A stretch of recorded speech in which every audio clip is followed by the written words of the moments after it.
à tous mes amis, donc là c'est pas une chronique livresque ou cinématographique que je vais vous faire, ça sera demain avec le livre Le Lion de Joseph Kessel.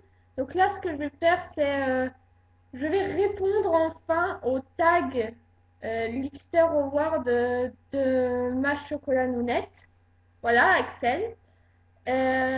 J'ai enfin le temps de faire la vidéo. Et donc c'est parti, je vais répondre à ces questions tout de suite. Alors, question blogosphérique. Donc un blog en particulier à me conseiller. Donc, ça c'est dur.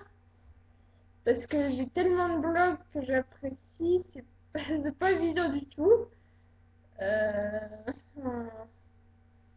En plus, j'ai envie de vexer personne parce que j'ai tellement d'amis sur Skyrock. Enfin, plein de personnes avec qui j'adore discuter et qui ont des très beaux blogs. Donc voilà, ça m'aide pas du tout. Euh,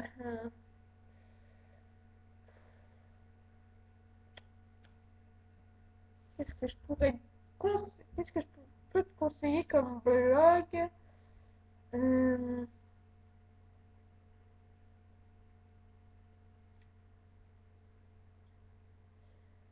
Bon, je pense que je vais passer cette question parce que j'arrive pas à y répondre en fait.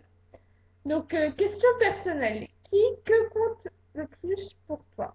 Donc, pour répondre à qui, c'est ma mère, ma maman chérie. J'aime pas trop le mot mère, je sais pas pourquoi. Enfin, en fait, c'est bizarre parce que lorsque je parle de personnage, par exemple, je vais dire mère, mais dès que je parle de ma maman à moi, je j'arrive pas à dire mère, je sais pas pourquoi. Ça bloque. Bon, bref.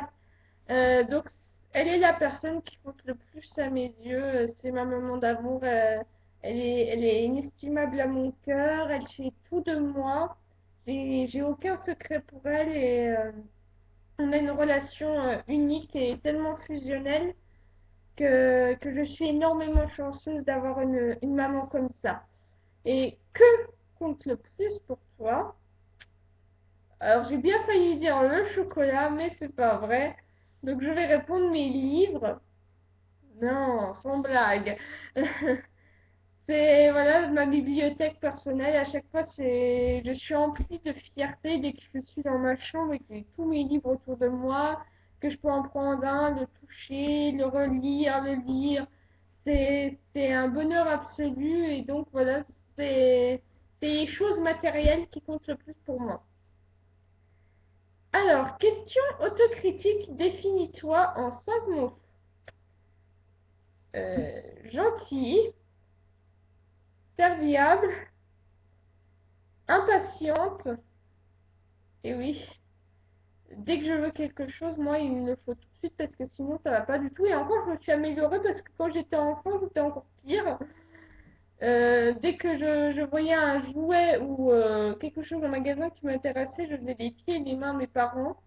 Et même quand ils me disaient qu'ils allaient me l'acheter, mais pas tout de suite, bah non, moi j'étais là, je veux maintenant, je veux maintenant. Et heureusement, je me suis améliorée là-dessus. Donc, gentil, Paul. Oui, oui, vous avez toujours remarqué quand même, j'ai pas toute ma tête là-dedans. Donc, impatiente, serviable et joyeuse. Voilà. Que mes amis me comparent souvent à un personnage de dessin animé en fait. Donc, moi, en tant que fan de dessin animé, je suis honorée. Et on me dit souvent, bah voilà, que je ressemble à un personnage de dessin animé parce que je suis rigolote, je suis un peu folle, je suis enjouée, j'ai toujours le sourire et la pêche. Donc voilà. Alors, question pratique. Dans l'idéal, couverture souple ou rigide et grand format ou pocket et première édition ou réédition. Alors, couverture souple ou rigide, bah moi ça dépend.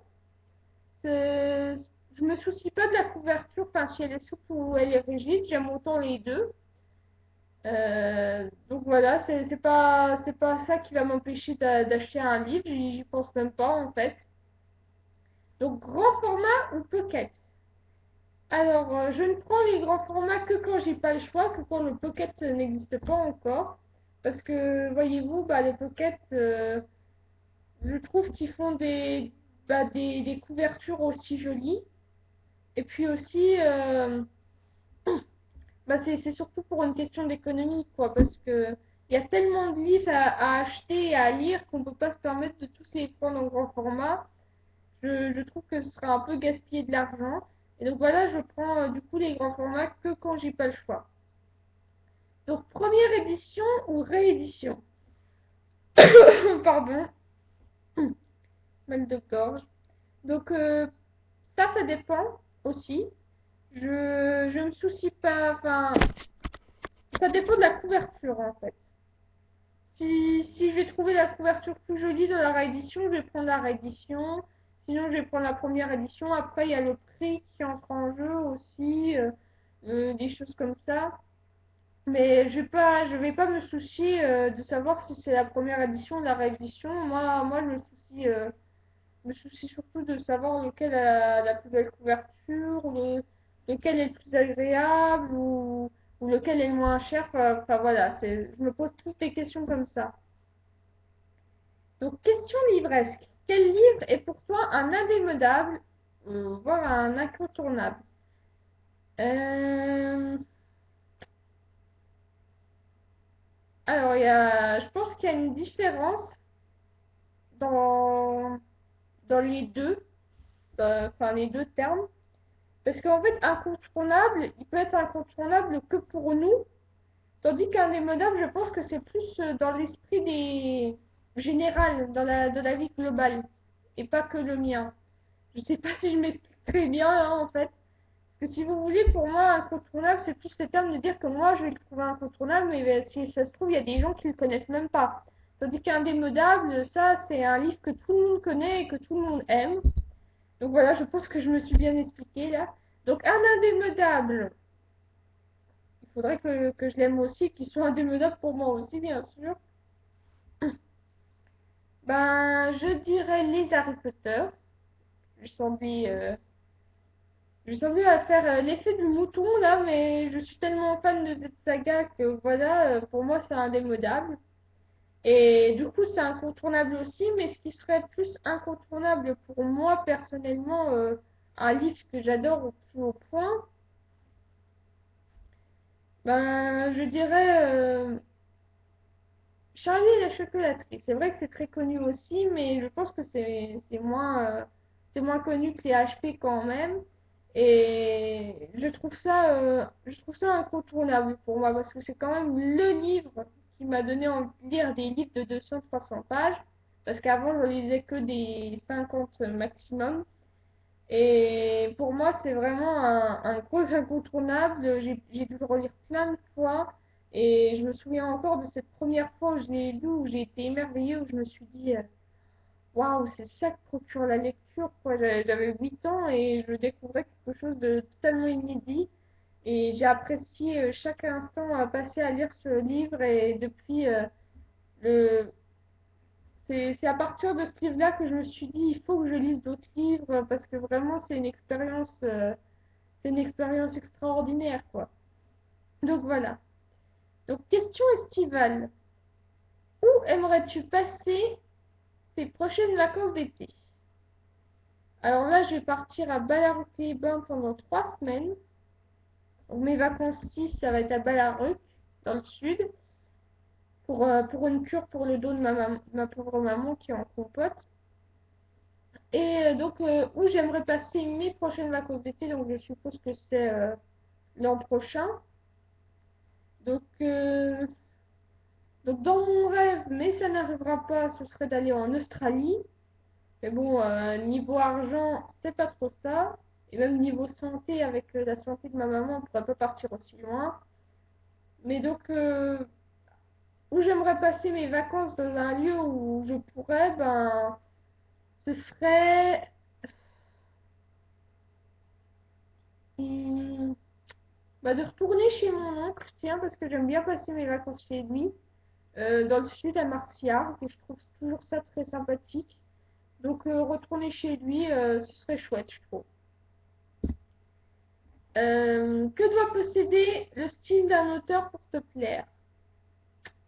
Bonne question. Hum, J'avoue que j'arrive jamais trop à m'exprimer sur le style de l'auteur, d'un auteur personnellement, donc là c'est assez dur. Mais j'ai toujours adoré les auteurs qui font vraiment des belles phrases, quoi. Je veux dire, c'est pas une écriture toute simple, toute plate, enfin, on lit et puis voilà. J'ai toujours adoré les auteurs qui font des belles phrases, qui nous émerveillent à chaque instant. On se dit comment ils font pour écrire d'aussi belles choses et pas juste nous raconter leur histoire et puis voilà. Voilà, je sais pas trop comment m'expliquer en fait. Donc, question existentielle. Pourquoi lis-tu? Alors ça, c'était la meilleure question à poser. Pourquoi je lis? Eh bien, je lis pour m'évader, pour même si j'adore, j'ai pas de problème dans ma vie, il n'y a aucun problème, hein. Enfin, vraiment, je suis heureuse, mais m'évader dans d'autres univers, fait de magie, d'aventure, de, me- de vivre avec un personnage en me disant je vais faire des choses durant cette lecture que je ferai jamais dans la vraie vie. Je vais découvrir plein de nouveaux endroits. Et je trouve que c'est totalement vrai quand on dit que quand une personne est une lectrice avare, eh ben, on vit des milliers de vies en fait. C'est ça qui est passionnant. On a l'impression de rentrer dans la peau de nouveaux personnages à chaque fois. On découvre des tonnes d'univers, on voyage et pourtant on reste assis dans notre lit. Enfin, moi, ça me procure toujours une sensation incroyable.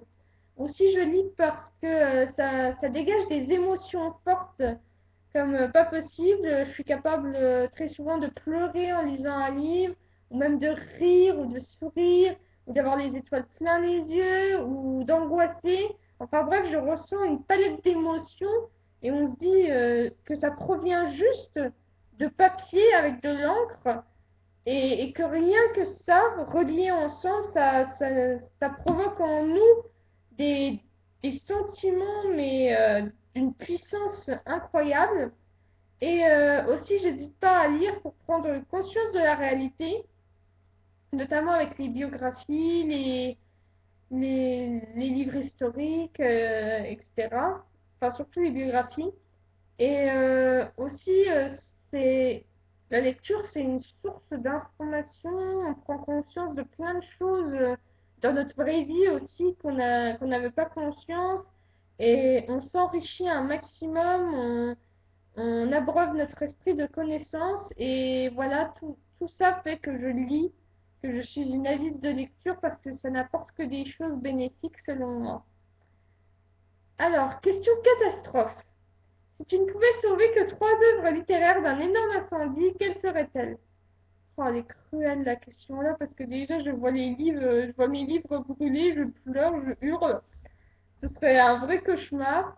Donc si j'avais trois livres à sauver, alors je dirais que ce serait au moins un tome d'Harry Potter parce que cette saga m'a impressionnée à un tel point, je me suis dit pendant des années je l'ai rejetée et finalement je suis devenue limite une Potterhead. Donc voilà, je sauverai au moins le tome 1 qui nous invite dans l'univers magique de J.K. Rowling et de son sorcier. Euh, je sauverai aussi mon plus gros livre, donc À la recherche du temps perdu, notamment parce qu'il est inestimable pour moi dans le sens où c'était un cadeau d'anniversaire qu'on m'avait offert l'an dernier d'une très bonne amie à moi qui compte beaucoup à mes yeux. Et donc voilà, il faut que je le sauve. Et puis même, c'est le plus gros ouvrage que j'ai jamais possédé. Donc ce serait pas évident de le sauver et de le porter, mais j'essayerai. Et le troisième, bah du coup, ce serait Charlie et la chocolaterie. Ouais, ça fait déjà la deuxième fois que je le cite, mais en même temps, vu que c'est le livre, The Book, qui m'a donné envie de lire, celui-là, il faut que je le sauve, c'est obligé. Et quand même, elle est très cruelle cette question. Et j'espère que ça m'arrivera jamais parce que sinon, je pense pas que je m'en remettrai. surtout avec toute la collection que j'ai. Euh, alors, question sentimentale. T'est-il déjà arrivé de ressentir des sentiments plus forts en lisant un livre que dans la vie réelle? Waouh! C'est une excellente question, ma chocolat nounette, ma chocolat doré. Bah justement, vu que je parlais de sentiments dans la question existentielle, oui, ça m'est déjà arrivé de ressentir des sentiments plus forts en lisant un livre. Euh, je ne... Alors, quel livre citer par exemple? Ah là là. Attends, je vais trouver. Mhm.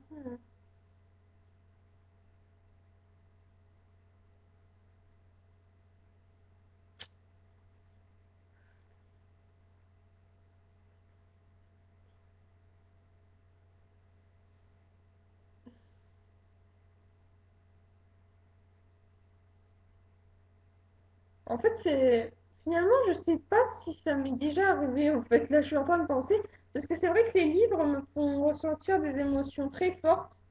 Ça, c'est sûr et certain. Mais plus que la vie réelle, quand même.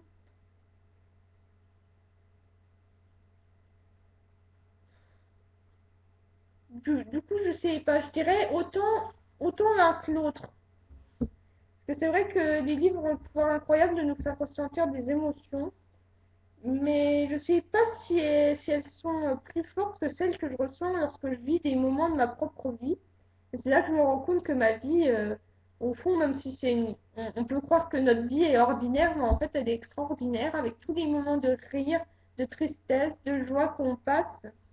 Ça vaut autant un livre.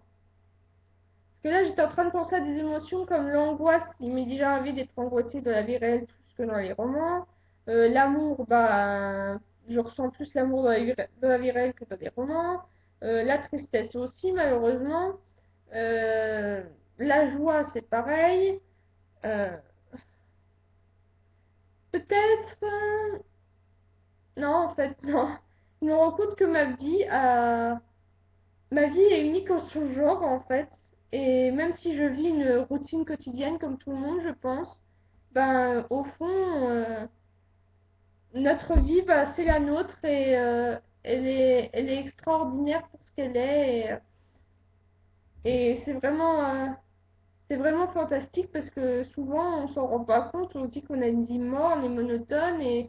Mais en fait, non. Je pense que non. Avec tous les sentiments qu'on parvient à ressentir de notre vie, je pense que non. Et donc, question complémentaire, du coup, quel était ce sentiment?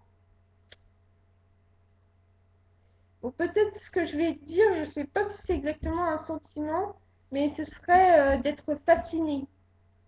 Vous voyez, lorsque je lis un livre de fantasy, par exemple, vu que c'est un de mes genres préférés, voilà, je vous cite ça.